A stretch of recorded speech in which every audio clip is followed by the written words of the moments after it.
الشيطان الرجيم بسم الله الرحمن الرحيم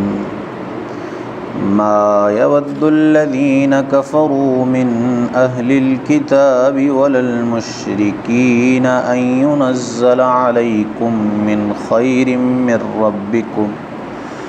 والله يختص برحمته من يشاء والله ذو الفضل العظيم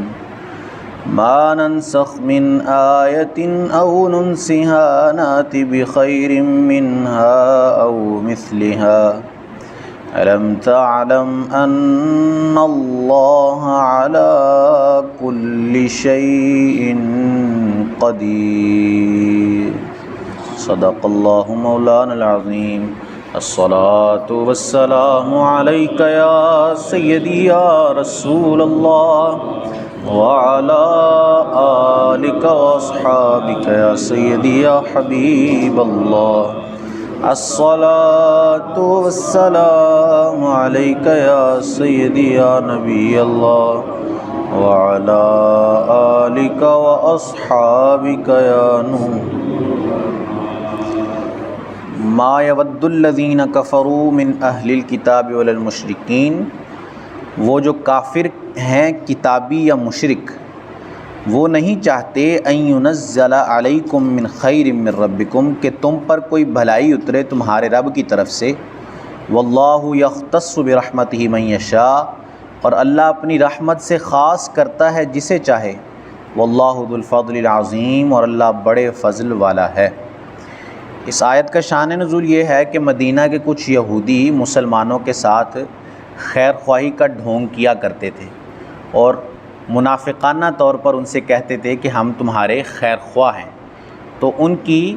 اس منافقت کی طرف اس آیت میں نشاندہی کی گئی اور مسلمانوں کو بتایا گیا کہ کافر جو ہیں، چاہے وہ کتابی ہوں، اہل کتاب ہوں یا مشرک ہوں، وہ تمہارے لیے خیر کبھی چاہ ہی نہیں سکتے۔ وہ تو اس حسد میں ہے کہ تمہیں اللہ نے اس بڑی نعمت سے نوازا ہے کہ اپنے آخری حبیب کا امتی بنایا ہے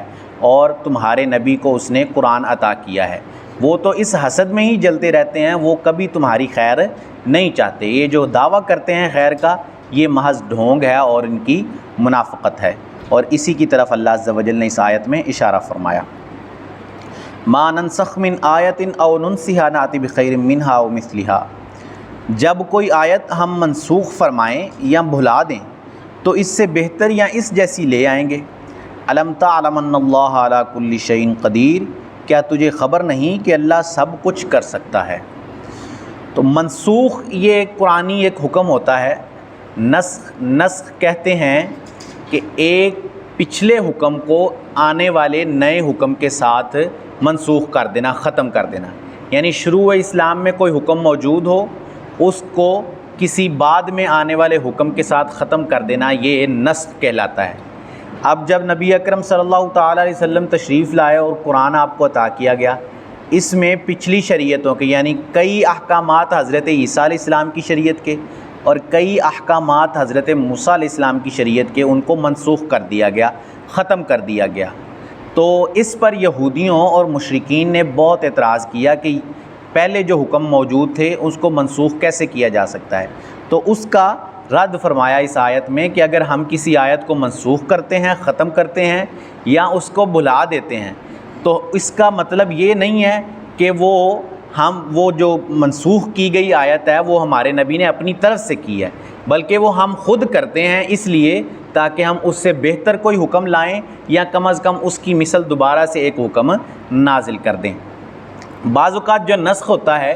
یعنی جو حکم ہوتا ہے، ختم ہوتا ہے، وہ صرف حکم ختم کیا جاتا ہے، اس لفظوں کی تلاوت باقی رکھی جاتی ہے۔ بعض اوقات تلاوت ختم کر دی جاتی ہے، حکم باقی رکھا جاتا ہے، اور بعض اوقات دونوں صورتیں، یعنی تلاوت بھی اٹھا لی جاتی ہے اور حکم بھی اٹھا لیا جاتا ہے۔ ایک دفعہ ایک صحابی تہجد کے لیے اٹھے اور روزانہ جو تہجد میں سورت پڑھتے تھے وہ پڑھنے کی کوشش کی، لیکن ان سے پڑھی نہیں گئی، ان کو یاد ہی نہیں آئی، صرف بسم اللہ الرحمن الرحیم پڑھ سکے اور اس کے آگے ان کو کچھ یاد ہی نہیں آیا۔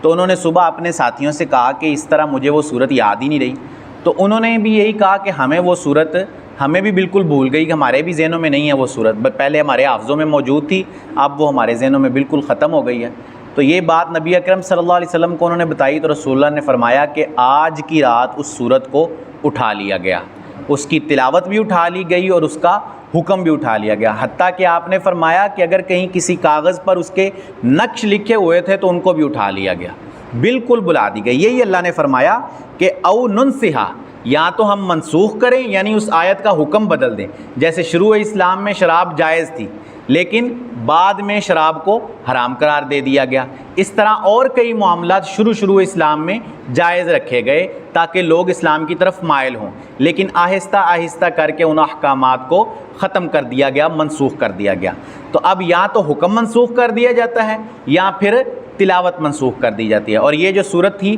اس میں تلاوت بھی منسوخ کر دی گئی اور اس کا حکم بھی منسوخ کر دیا گیا۔ تو اس پر ایک اور بات اللہ عز و جل نے فرمائی کہ مشرکین نے تو چلو اعتراض کیا کہ حکم کیوں منسوخ کیے گئے پچھلی شریعتوں کے، لیکن اہل کتاب کا اعتراض کرنا بالکل بے جا تھا، کیونکہ جب توریت آئی تو اس وقت حضرت آدم کی شریعت کے کئی سارے احکامات ختم کر دیے گئے۔ تو جب اہل کتاب کو پہلے سے ہی پتہ تھا کہ اس طرح اللہ عز و جل اپنے بعض احکامات بعد والوں کے ذریعے سے ختم کر دیتا ہے، منسوخ کر دیتا ہے، تو اس طرح اہل کتاب کو اس بات پر اعتراض نہیں کرنا چاہیے تھا، لیکن وہ چونکہ بدمست تھے اور صرف رسول اللہ صلی اللہ علیہ وسلم کے بغض میں اور رسول اللہ صلی اللہ تعالیٰ علیہ وسلم کے ساتھ حسد میں پڑے ہوئے تھے، اس لیے وہ بے جا اعتراض کر دیا کرتے تھے، ہر بات پر کوئی نہ کوئی اعتراض کر دیتے تھے، یہ نہیں سوچتے تھے کہ یہ اعتراض بنتا بھی ہے یا نہیں بنتا۔ اللہ عز و جل سے دعا ہے کہ اللہ عز و جل ہمیں قرآن کی فہم عطا فرمائے، آمین بجاہ خاتم النبیین۔ اللہم صلی علی سیدنا و مولانا محمد وعلی آلہ واصحابہ وبارک وسلم۔